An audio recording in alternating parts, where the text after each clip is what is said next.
The following is an exclusive presentation of WI Garden Media, the voice of Garden Talk Radio.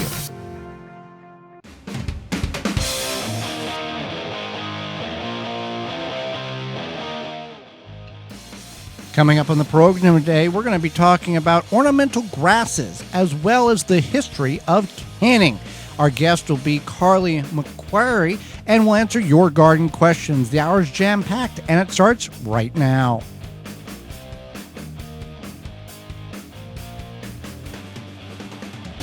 You are listening to the most informationally packed hour of garden-focused radio in the country and on the internet with your host, husband and wife team Joey and Holly Baird.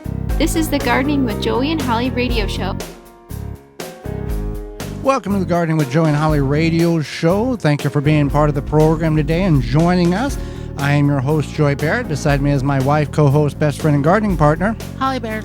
This program is for you, about you, to help your garden grow better, to maintain your landscape, grow healthier trees, make your grass look greener, as well as preserving what you grow.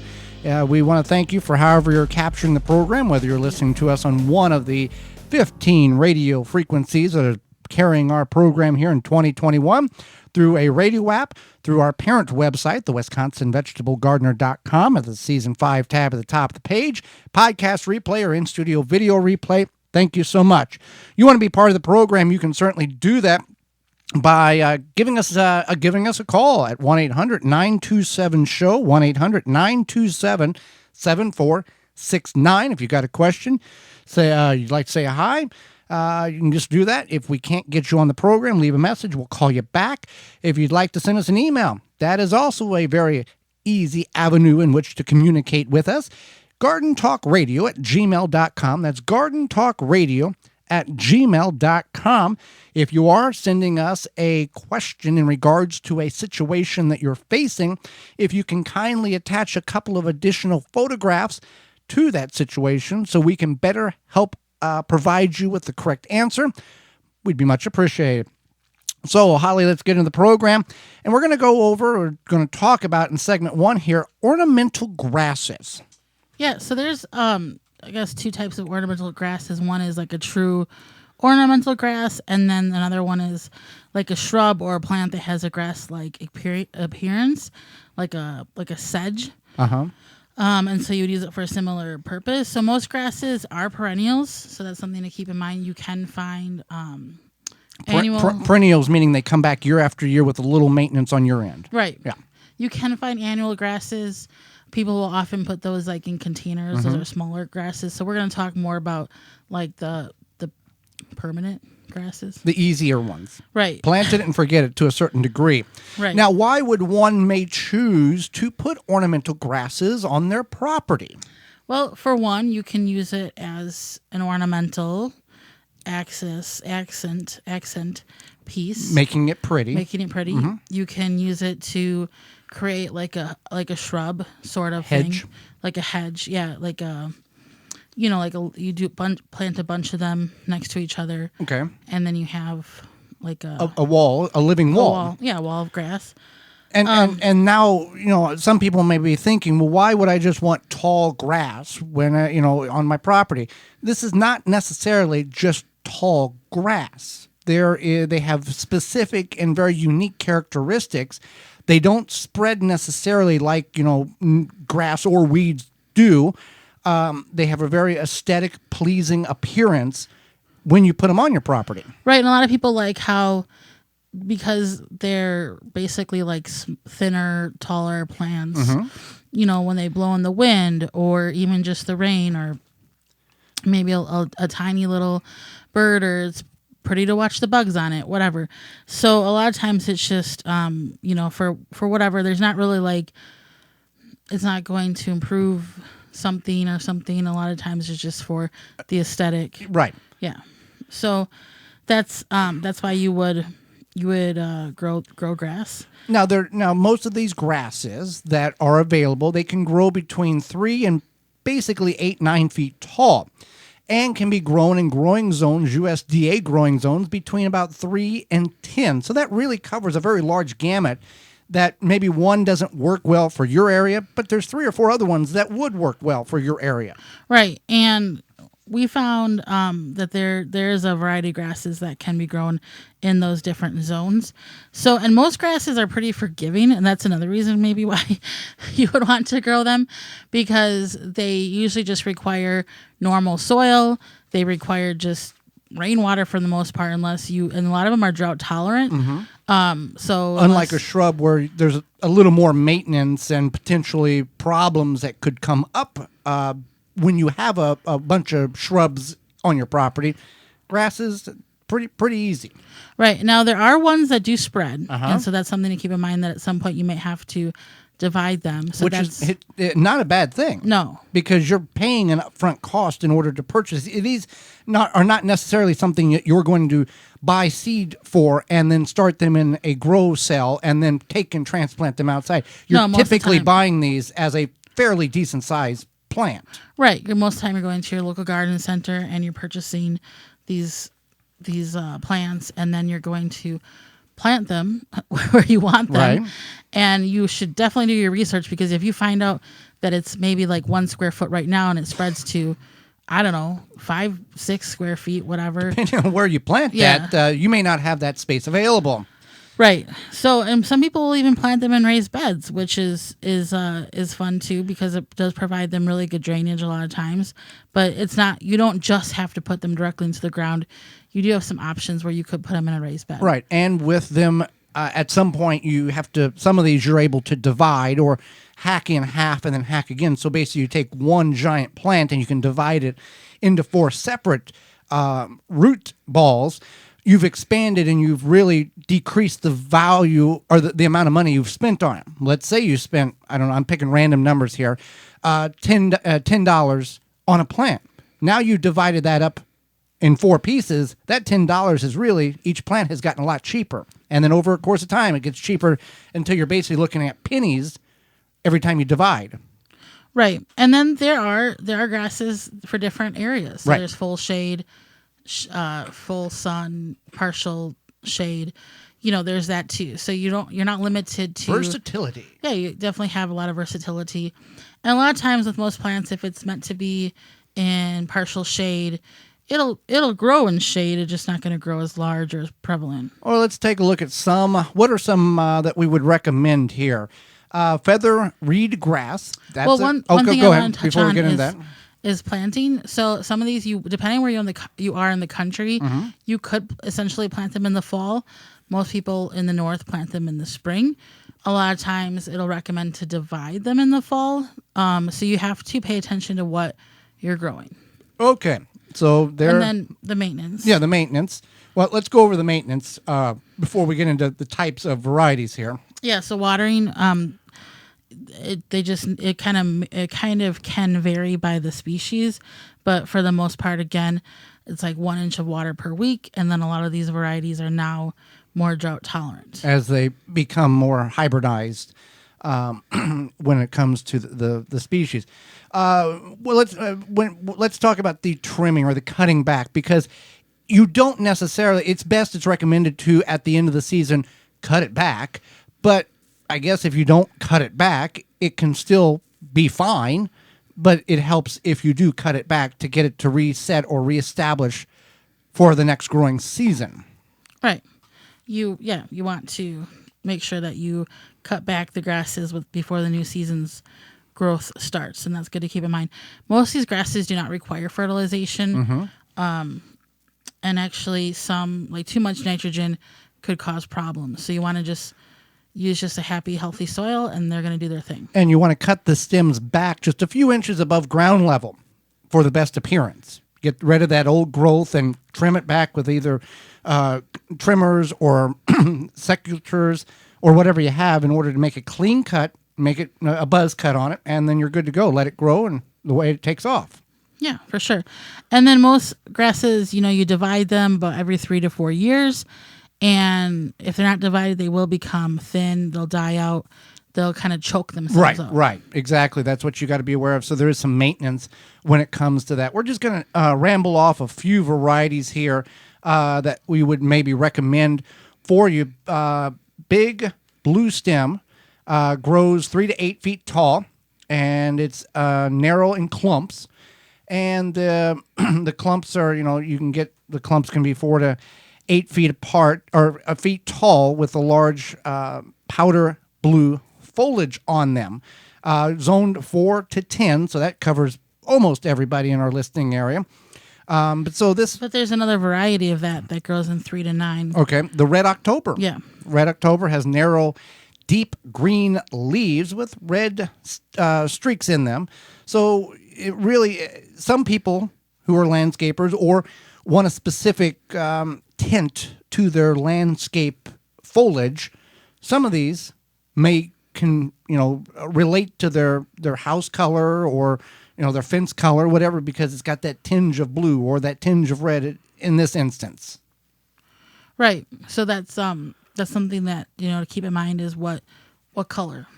People might think that grasses are going to be like green grass. Or that's yellow. all you get. Nope. We got some different colors here that you can choose from. So another one is side oats grama.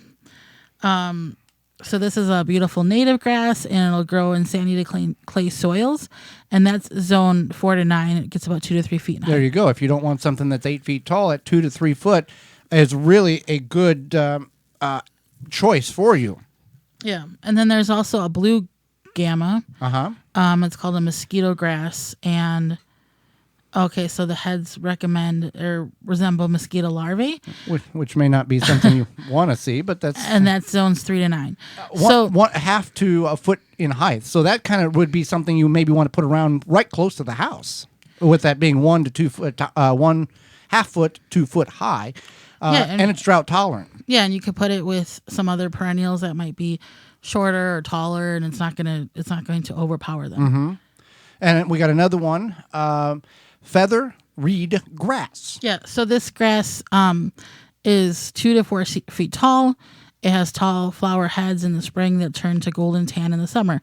And that's another thing, is that we have some grasses around here, and it's nice to watch them go from dead looking in the spring to turning to green, and then they turn to yellow. Kind of like leaves on a tree. Yeah, it's like leaves on a tree, and you can kind of watch their progression. So that's kind of fun. You might think, grass is boring. I want the pretty flowering perennials and da-da-da-da, but they can add also, nice color. The blowing in the breeze. Yeah. To some people, it may be very calming and relaxing. I find it calming. You get lost in the moment, in the watching it. Some of that grass out there I planted. You planted that outside of the house? Okay. Mm-hmm. Good to know. Mm-hmm. What other options may we have here? Switchgrass. You got a couple of different choices here. You got heavy metal. You got Cloud 9. The Cloud 9, 5 to 7 foot tall, growing zone 5 to 9. Heavy metal, 4 to 5 foot tall, growing zone 5 to 9. So that's a couple of different options you got there.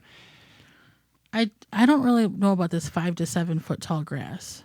Well, you're okay for people who don't know and who watch on the video. You can't really tell heights, but you're just a niche over 5 foot. I'm 5'1". Okay. Yeah. On a good day. On a good day. So you could get lost in these. Yeah. Yeah. So be aware of that. Just imagine me standing on the other side of the grass and you couldn't see me, and then you wouldn't know where I was. Right. And now keep in mind, when we talk about these grasses, when you look for ornamental grasses for your property, don't take our word for it. Do your research for your particular growing area. And then in most areas, you would purchase these grasses in containers at your garden center, your independent garden center, in the spring, and then you bring them home and you plant them. Ask their advice. These people at your independent garden center, whether you're in Milwaukee, whether you're in Yankton, whether you're in Boston, Kansas City, the people at the independent garden centers are hired because they have knowledge, not because they're fillers. They know to a certain degree what they're looking at and how to advise you on what to purchase. And if they don't, there's somebody on staff, there's a chain of command that they can get a hold of, whomever it is. These independent garden centers, yes, they want you to buy their product, but they're not going to typically sell you something that, one, doesn't fit your requirements, and two, will not grow well for what your needs are, just to sell you a plant. That's just it. And you might go to the big box store and convenience, but it's convenient.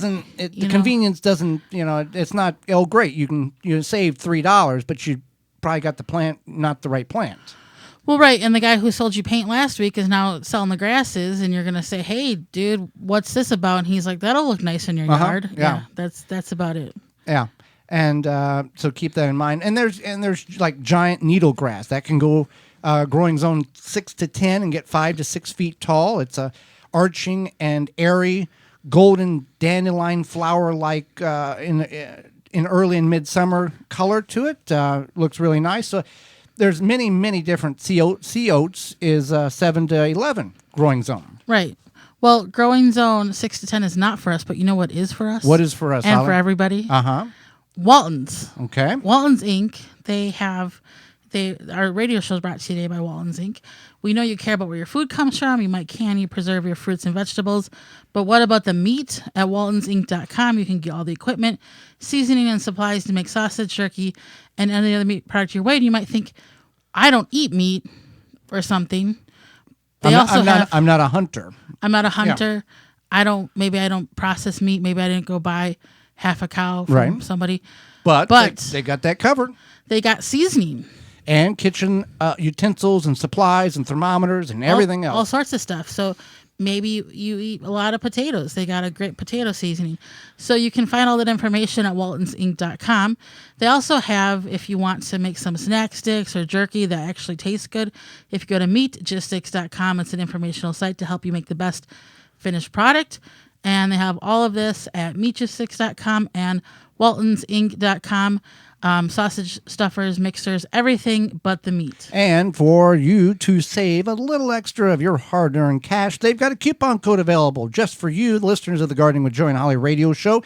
Use coupon code GROW22, GROW22 at checkout to save 10% on your order of orders of over $50.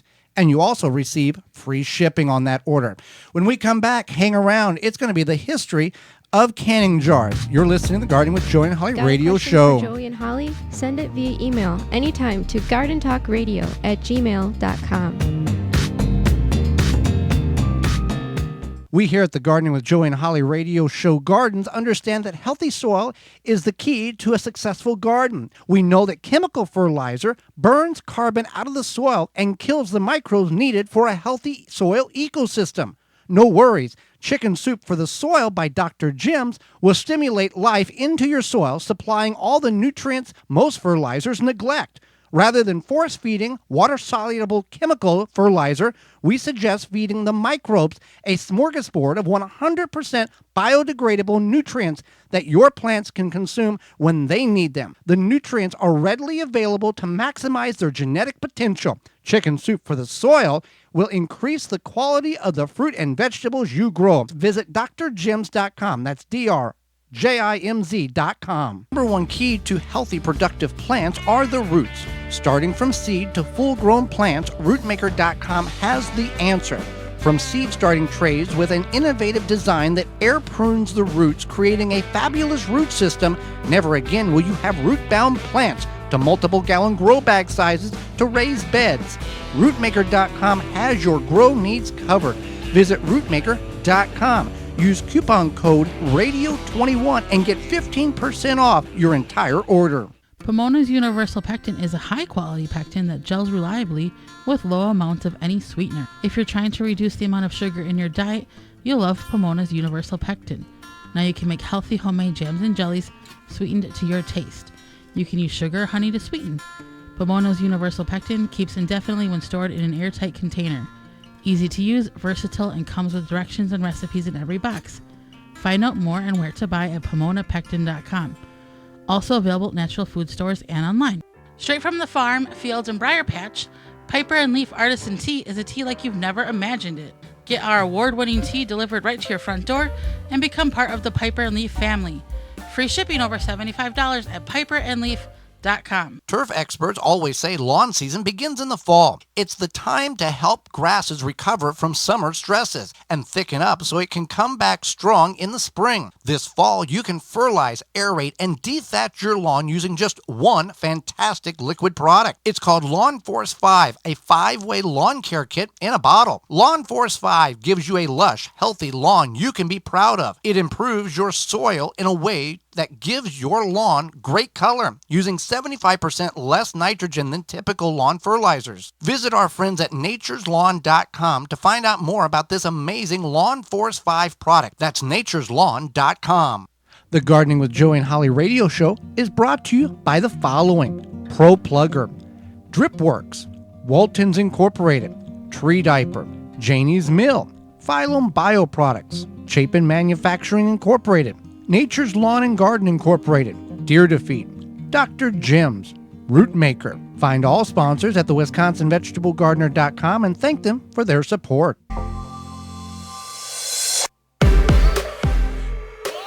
Welcome back to the Gardening with Joey and Holly radio show. Hydration problems? Never again when you use the Tree Diaper. Before Tree Diaper, let's be honest, watering trees, shrubs, and bushes was not your favorite job on your property. But with Tree Diaper, it's not really a job. Tree Diaper is a revolutionary watering system that slowly releases stored rainwater when plants need it. The Tree Diaper is filled with water from rain or when you water and slowly releases water over 3 weeks. No pipes, hoses, or electricity needed. Whether you're a first-time gardener or advanced, Tree Diaper will improve the way you water your plants. Every time it rains, Tree Diaper recharges. Made in the USA. Check out all the sizes they have available at treediaper.com. That's treediaper.com. It is as easy as we say it is. We've got some videos on that on our website, the WisconsinVegetableGardener.com, our parent website. You can search Tree Diaper, and it is really that easy. It takes the guesswork out of everything. Well, Holly, we're going to talk about here the history of canning. Now, this could be an hour or 2 hour long PBS special, fundraising video or an episode you'd see on PBS. But we're going to try to knock it down in about 14 minutes to give you the basics, because we all can, but we maybe not understand where all this and how all this came to be. So, and then on December 1st of 2004. Okay. Ben walked into his kitchen and saw the pickle setting over the... Yeah, go ahead. Okay, so this goes back to 1795. Okay. So Napoleon, you know who Napoleon is? Yeah, I know who Napoleon is. Yeah. He's that great, guy. great movie. Right. Napoleon says, I want to offer a award of 12,000 francs for the invention of a new food preservation method. So, he wanted to have some food preservation going on. Yeah, so you could have stuff anytime. Yeah. So then finally in 1809, somebody named Nicholas Appert wins this Napoleon Reward, and he comes up with this book, writes this book. It finally got published in 1920, but it's called The Book for All Households, The Art of Preserving Animal and Vegetable Substances for many years. Okay. Many years. So I looked through this book. You can find it online. Okay. And it's stuff like it's basically like canning. Is it worth the read, or is it a snooze fest? It's a snooze fest. Okay. I didn't find any pictures. But so it's stuff like salting meats and then placing them between two plates and then wrapping like to twine. a certain degree, some of the things that we read about in the Bible of how in the Old Testament how they preserved things over through the season. But then it's stuff like putting fruit into sugar and making like a jam. And then there's stuff like boiling and making like a seal with into jars or bottles. What modern day we know as. Right. Yeah. So it's definitely like a basis of canning and food preserving. In this book that was a snooze fest, it didn't tell you how many thousands of people died from eating bad food until they figured out how to get this thing right, did it? No. Okay. And I joke about that, but there is a certain level. We're going to talk about that. Okay, go ahead. In 1810, Peter Durand, he creates the tin canister for commercial canning. And there's a book that you could read. It's called The Canning of Peas. I didn't read this. I didn't look through this book. But it came out in 1909, the U.S. Department of Agriculture, Bureau of Chemistry. Okay. In 1812, this person opens the first cannery. This is more of the industrial canning. The tin cans that you see on the shelf. Yeah. Then we jump to 1858, where now we're familiar with the name John L. Mason. Patents the mason jar. He makes mason jar. Yep, that's correct. So there's that. 1884, the Ball Corporation starts manufacturing the glass jars in which we are familiar with. The Kern Home Canning Book. Well, first, okay. I think we got kind of mixed up here. Alexander Kerr made the Kerr Glass Manufacturing Corporation. to start the home canning supply business. So we had the ball and we had the kern. Right. So then we'll go back to the 1945. Right. I don't know how that. Now, as you get going on this, people now today, ball owns kern. Yeah. And I see these comments, I'm not buying a ball product ever again, I'm only buying kern. Well, kern's been out of business technically, and ball bottom out. So whenever you buy anything, you're all putting money in the same pocket. So there are some independent jar manufacturers and lid manufacturers, but for the most part, there you go. I think like Golden Harvest. Golden Harvest is one of them, yeah. 1914. So this is when home demonstrations, agents at work in the field. So basically, home canning went to like the 4-H clubs. The USDA started to encourage people to learn how to home can. 1917, the USDA says that pressure canning is the only way to safe process low acid foods. Which is still true today. Yes. So here's a little bit of morbid history. Okay. In 1931, 12 people, including some children, die after consuming improperly home canned food at a dinner party in North Dakota. Oddly that's documented like that.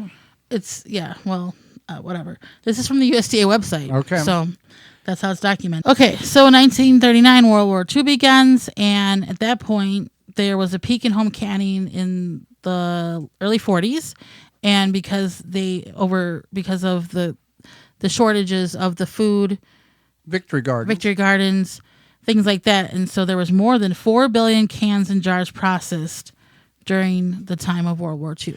Now, side note, the blue or the the light blue jars that we're familiar with were manufactured between 1896 and 1937, and the font on the jar will identify the decade in which that jar was made. So there's a nice little handy tip there when you're looking at jars. And the other question people ask is, how much is my blue jar worth? It's worth however much somebody's willing to pay you. There's not really, unless you get the purple ones or the brown ones, those are the big, and that was like the 1870s, 1880s, somewhere in there. That's where the big money's at. The typical blue jar that we see, there's really just, it's whatever somebody's willing to pay. That's pretty much the value of what that jar is, because so many were made. Right. So then there was a lull in the canning. So what had happened was, after the war, people started going back to work, and then life got back to normal. Right, life got back to normal, and then the refrigerator became very popular. And this is where people are like, I don't need to preserve my food. I got this ice box, like literal ice box. Right. Yeah. So, but then in the 1970s, the do-it-yourself boom, probably I would say the first do-it-yourself boom happened. I don't know what sparked this. I guess we'd have to do more research on that. But then people started buying canners again, and they got back into canning. Well, and for the homesteader, for the farmer, for the country people, canning never went out of style. This is what you did. You planted a big garden. You preserved as much as you could, put up for the winter, and you knew how many quarts of this or quarts of that you needed in order to get you back through the winter into the next growing season. Yeah, and that's why when you told me I was going to can, I said I thought canning was only for country folk. And you were wrong. I was wrong. I am not country folk. No. Okay, so then in the 80s, 1988 to be exact, the USDA came out with their first published guide. It was called The Complete Guide to Home Canning. And I'm sure you could probably find that at your local library to this day. Right. And 1993, the Food and Drug Administration published its first comprehensive food code poster illustrating improper canning procedures. The don'ts, the 1943, they back then they kind of did things, and then we reversed a lot of stuff then. Yeah, it's like don't get distracted. Follow the instructions. Follow the instructions. Yeah. You can't omit certain ingredients. You have to use everything in which is listed for the science to be precise and to make the food safe to eat. Don't overstuff the jars. Mm-hmm. Don't start a fire. Things like that. So that is, so that's kind of the history of canning. And now we'll talk about kind of the different types of jars. My grandparents, and probably some of you are old enough to remember or did partake in, many of the preserving items were canned in half-gallon jars. Now you are. It's advised not to can anything in half-gallon jars except for grape juice and apple juice because the core temperature of the jar, the material in the jar, cannot get to a high enough safe level of heat in order to kill the bacteria that can be harmful to you. Then they require. Then the quart jar became the more popular jar for some smaller families or single households. Pint jars or half-pint jars became became a norm. And, then there's, the wire clasp, and now we know we've got the two-piece lid. We had the zinc lid and all of that. So the jars have progressed over the years from colors to different types of lids to much safer than what our parents, our grandparents, and our great-grandparents dealt with. But back then, they probably didn't know that what they were doing wasn't safe because they kind of did what they needed to do to survive. And I think a lot of it is just technology, right, and word of mouth and food safety guidelines, things like that. And the zinc lids, I think the zinc lids are cool, but it makes sense why there's the two-piece lids these days. Right. Are you familiar how the zinc lid actually worked in the process? Okay. There was a rubber gasket that went on top of the actual glass jar, and then you cranked the zinc lid down, and somehow it sealed, and there it went. Now, in Europe, they still use the wire clasp and a rubber gasket because they call it jarring over there. They don't call it canning. It's called jarring. Yeah. So, and then we've got, many of you may have collections of jars either passed down that you use or that are decor or novelty items that you have collected or been given. We've got a number of those in the studio. We've got a 4-gallon jar. Yes, a 4-gallon jar. We've got a 2-gallon jar. We've got a 1-gallon jar. Now, these are the 1-gallon jar is not the new one that they came out. These are glass jars with the wire clasps that mimic old traditional canning jars, but have a much larger quantity to them, not for canning usage, simply for decorative purposes. And we are still trying to confirm or eliminate the possibility that Ball made a 3-gallon jar. We've got a half pint, quart, half gallon, 2-gallon, and 4-gallon. And my common sense would say, why did Ball not have a 3-gallon jar? If they made a 1, 2, and 4, you would think they would have a 3.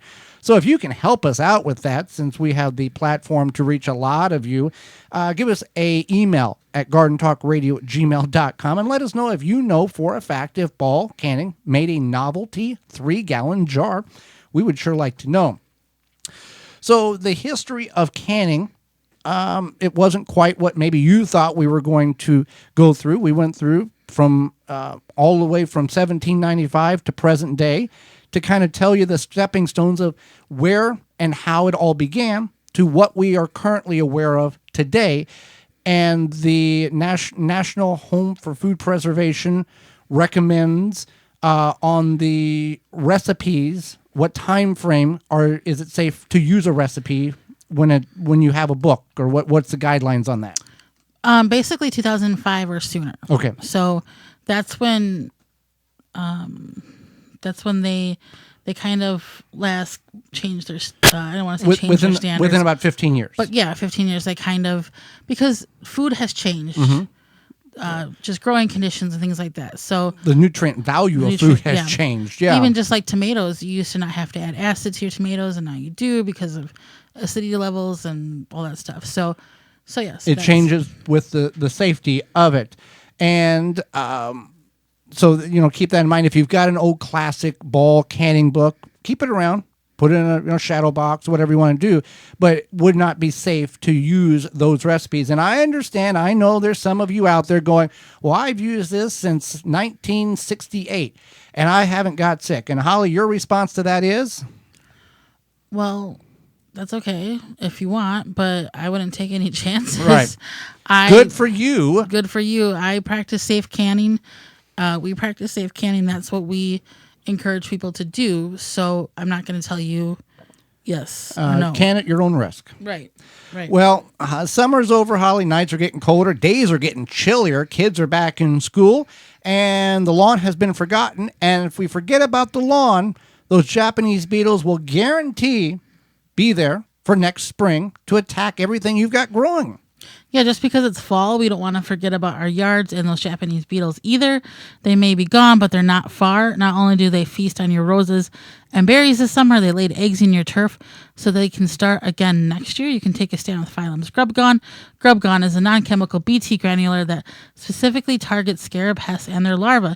Simply apply the granular with a spreader or irrigate into the soil and let the naturally occurring bacteria do its job. Not only is Grub Gone easy to use, it's the only non-chemical choice effective for controlling grubs. And the best part about it is non-toxic to bees and other beneficial pollinators, so you don't have to worry about them picking up any toxicity, taking it back to their hive, and killing the hive.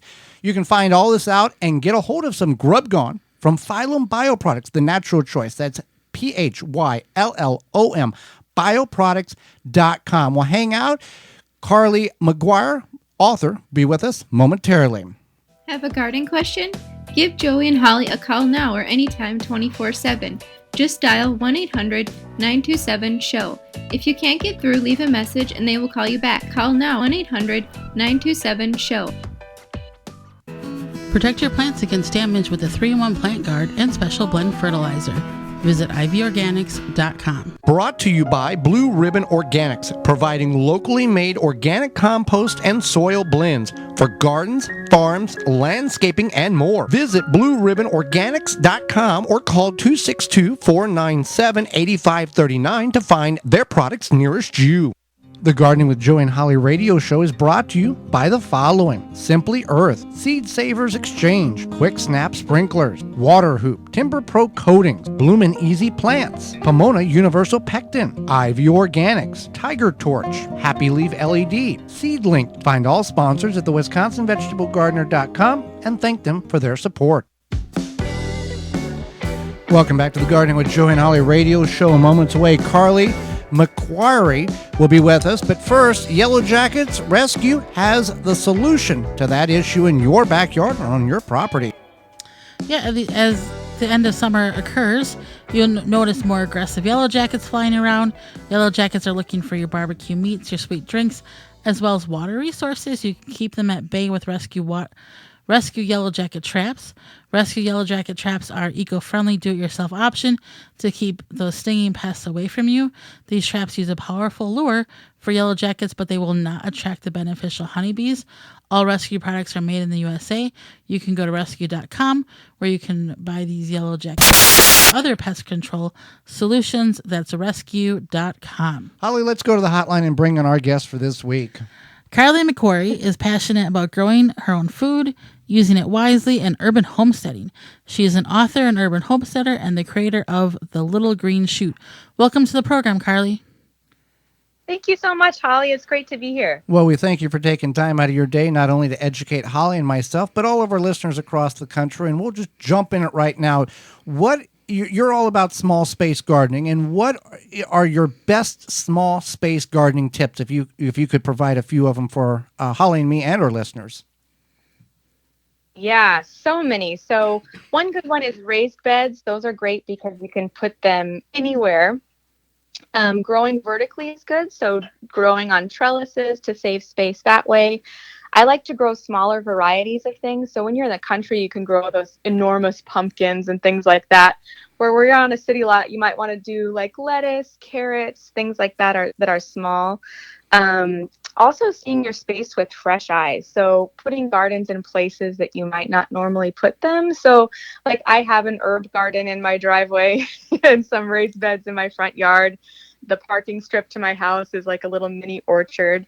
So those are some good things. But my favorite is to just grow what you like. I think a lot of times it's easy to just kind of get wooed by something at the store and bring it home. But if you're just using the space for what you truly love and will want to use, that's going to save you some space in the long run too. When you talk about the different varieties, there's so many garden seed manufacturers now have hybridized or have found varieties that naturally grow in a smaller, compact type of situation. There's patio corn, there's cucumbers that grow in a bush instead of a vine, there's compact tomatoes. So there's a lot of choices out there that people may not be aware that exist.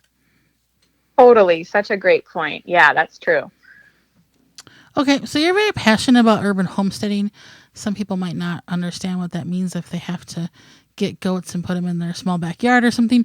What what is urban homesteading?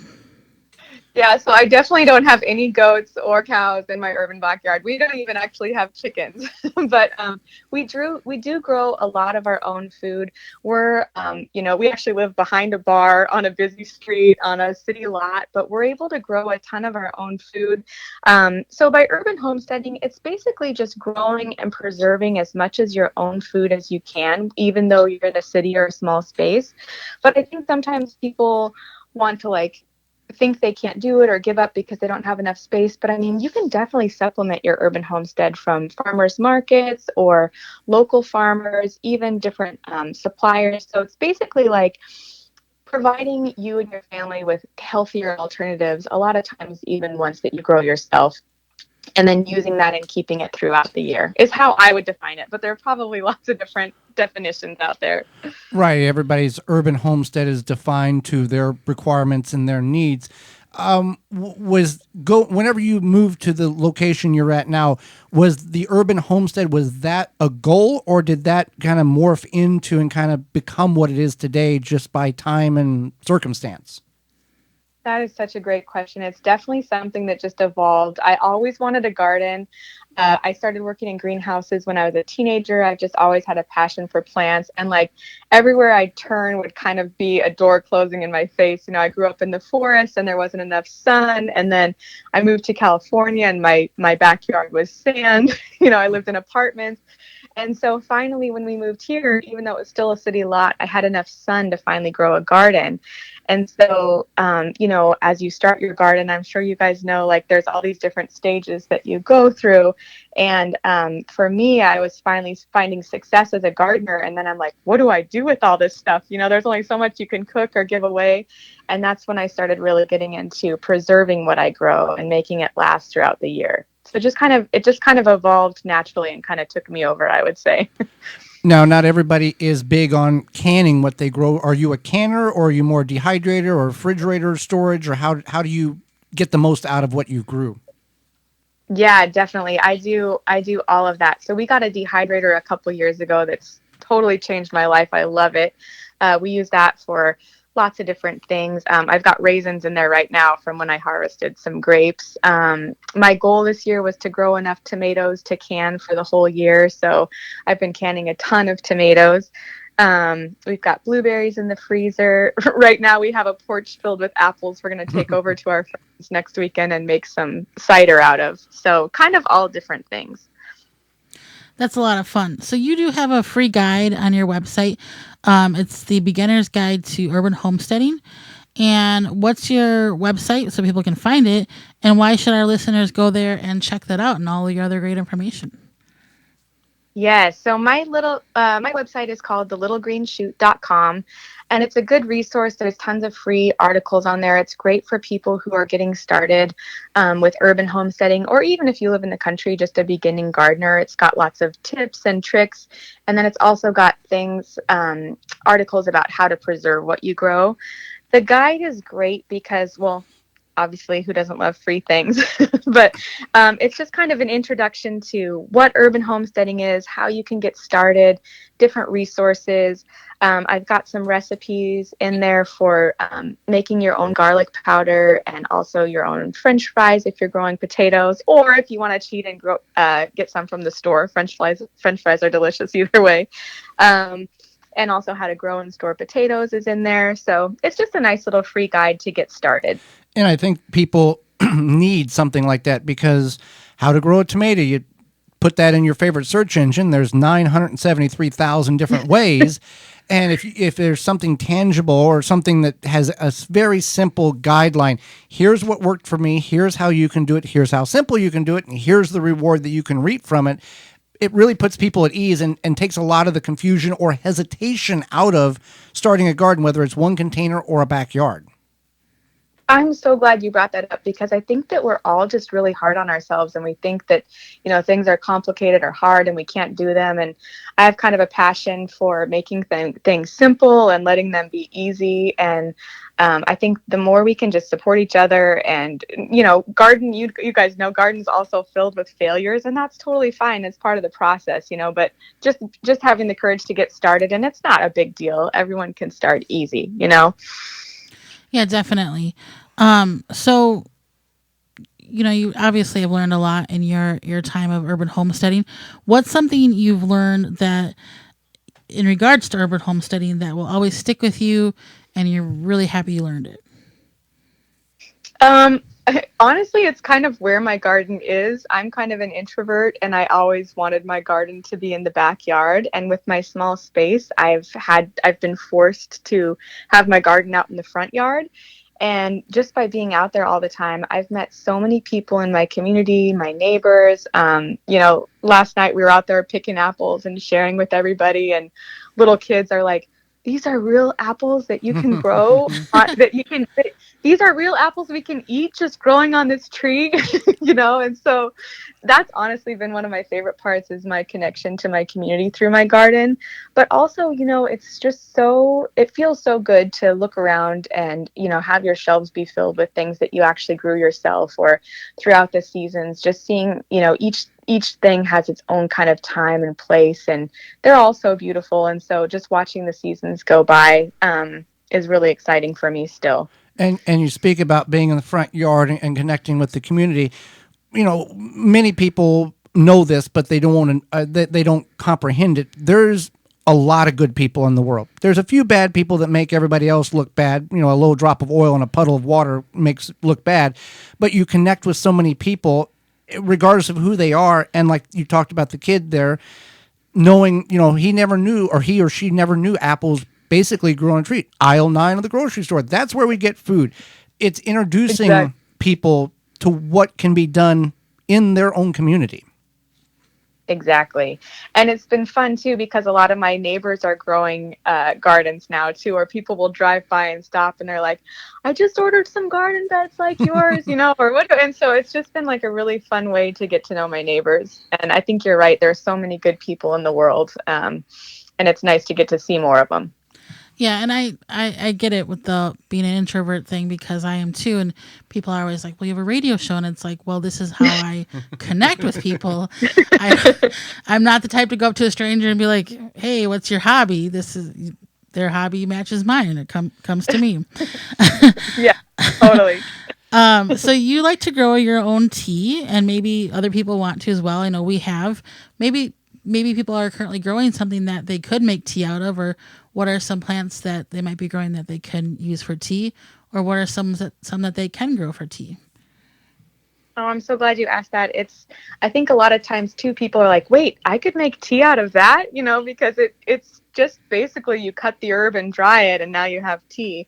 And so one that people might already be growing is raspberry. So if you have raspberries growing in your yard, of course the fruit is amazing, but the leaves are amazing medicinal plants. And so what I do before it blooms is I harvest a bunch of raspberry leaves and dry it, and then I drink a cup of that every night of the year practically, because it's good for any reproduction and hormone issues, but also inflammation and detoxification and building up your iron. So that's one that I really love. But also even like thyme tea or lemon balm, kind of any herb you can think of. If you Google it, you'll see it's got a million medicinal benefits, and you can make a tea out of it. Was there any teas that you grew thinking that this is going to be the best thing, and you turned out and you made it and it was like, not the best thing for me? That's a really good question. I know I've enjoyed everything I've grown as a tea, except my mint gets spider mites really bad, so I have to harvest that like super early. But so that's probably my biggest tea fail is the spider mites in my mint bed. But pretty much everything I've tried to grow as a tea, I've really enjoyed. But I kind of like those earthy tastes that maybe some people wouldn't too. Right. which tells me that you don't use chemicals, you're organic. Otherwise, you could spray something on that in order to kill the spider mites, but you choose to go the organic way. Yep, I do. And sometimes I'll spray them with an organic spray every once in a while, but you know how there's some parts of your garden sometimes it seems like no matter what you do or try, Right. that's just that problem is there, and that's kind of my mint bed, which is good because mint can take over when it gets too healthy. So. Absolutely, and that's you always want to be careful of that. Put it somewhere where you don't if you put it in the ground, put it somewhere where you don't care if it takes over that portion of the yard, because it will. Exactly, so true. So how can people find out more about you, see what you're doing, get your free guide, purchase your books? Where can we all go for that? Yeah, so my website, thelittlegreenshoot.com, has the free guide, and then also I have a sale going right now for a guide to growing and storing onions, and then also a toolkit to help you if you're trying to get started gardening and want some help learning how to create your space. Those are both on sale, but there's tons of resources on my website that are completely free to help you get started too. And I'm also on Facebook and Pinterest, but I would say I spend most of my time on Instagram. And my name is The Little Green Shoot, and there's a period between every word. So the period little, Mm-hmm. But that's where I hang out the most, and you can find me there a lot, and then the website has lots of good resources. Well, it's a great website for anybody that's new at gardening or want to kind of restart or review what you've been doing if not been successful. It's a great resource there. And Carly, we greatly appreciate the time you've offered us and our listeners and sharing some of your knowledge with all of us. Thank you so much. It was so fun to be here with you guys. I love your show. Absolutely. Well, we thank you very much for that. And when we come back, it's your garden questions, our garden answers. This is the Gardening with Joey and Holly radio show. Got a question for Joey and Holly? Send it via email anytime to gardentalkradio@gmail.com.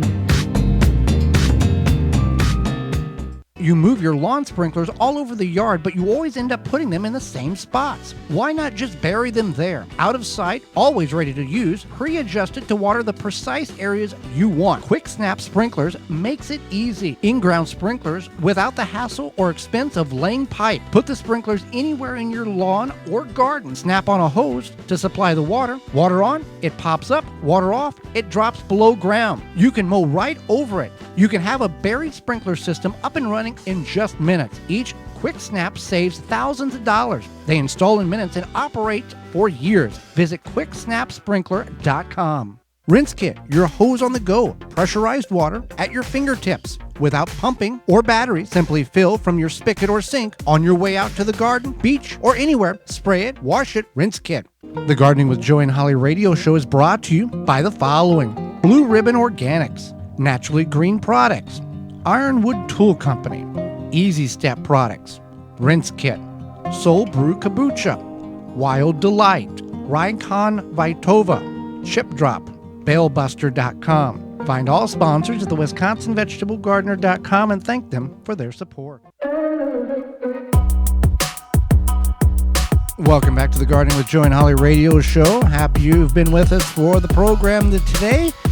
Getting close to the end of our season. We got a couple more shows, the end of the month, and we will take a hiatus, and we'll be back in March of next year. We'll take more we'll share more information on that as the time draws near. Had a number of questions come in this week, Holly. Let's see what we can get through to the top of the hour. All right, first question is, should you use shade cloth? You've talked about squash leaves wilting during the hottest portion of the day to reduce their surface area.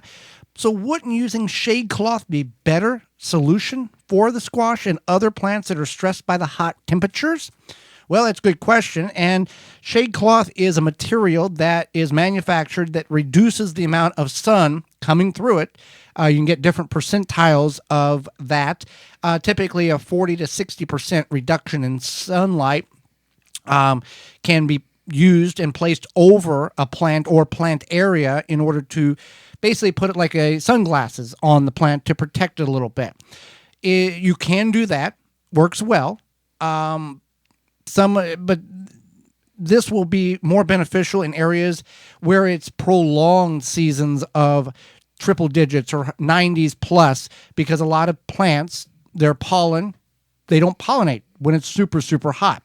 The only disadvantage to using shade cloth, there's a couple of them.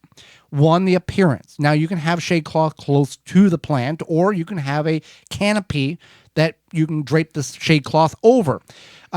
Wind or storms can also be not good for the shade cloth based on where and how it is placed over the plants. You could use shade cloth in areas where it's super hot. We choose not to because in the northern portion of the United States, we don't get those prolonged seasons of triple digits temperature. So I think we answered that question. Gave enough information there. You can make the decision what's best for your growing environment.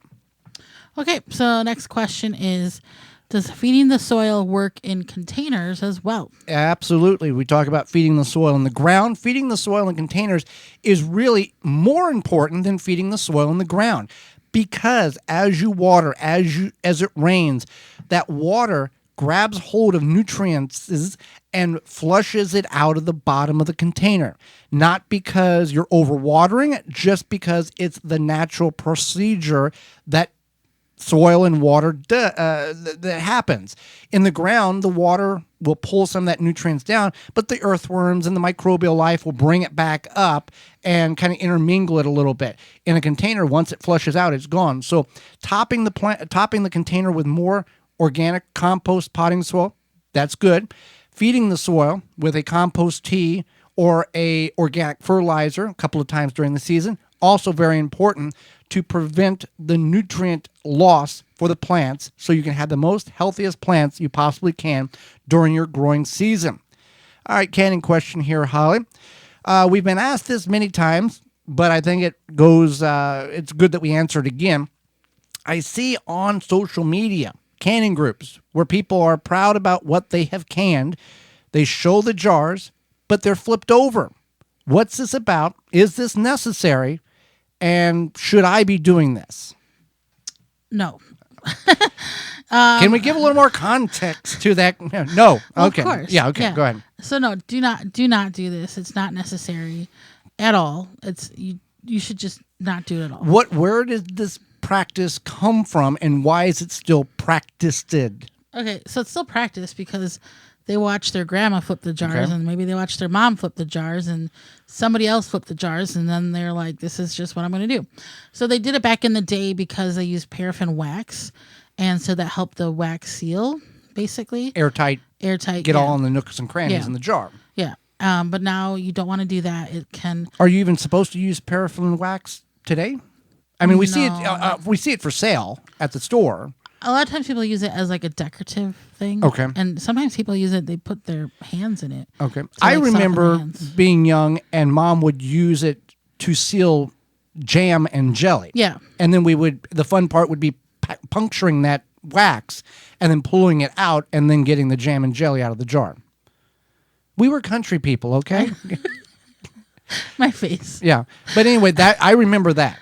So Old. Was it only for jams and jellies, or did they use that for other ingredients or other I canning? think they used it for other methods, but it's just not. It's not something that you would do. Okay. There is a 2-piece lids, and that's what's safe, and that's what's good, and that's what you should use. Don't flip your jars. There's no reason to. Right, and I can't figure out. These obviously somehow they're sealing with the pressure of the liquid pushing against the jar. You want to allow the jar to seal naturally and correctly without any additional forces, whether you or putting the jar upside down. So don't flip your jars over. Not a good thing. Bad, bad, bad. Don't do it. And you'll be better off as a canner if you don't. Well, with that being said, we are out of time, and we thank you for yours. Did you miss any portion of the show today or would like to revisit? You can certainly do that by going to your favorite search engine and typing in the Gardening with Joy and Holly radio show. Or we can send you the link to the program by sending us an email to gardentalkradio@gmail.com. Tune in next week to the program. We are going to be talking about urban homesteading and nut trees. Our guest will be author and founder of the Grow Network, Marjorie Wildcraft, and we'll answer your garden questions. So until next week, for Holly Baird. I'm Joy Baird, and we will see you in the garden.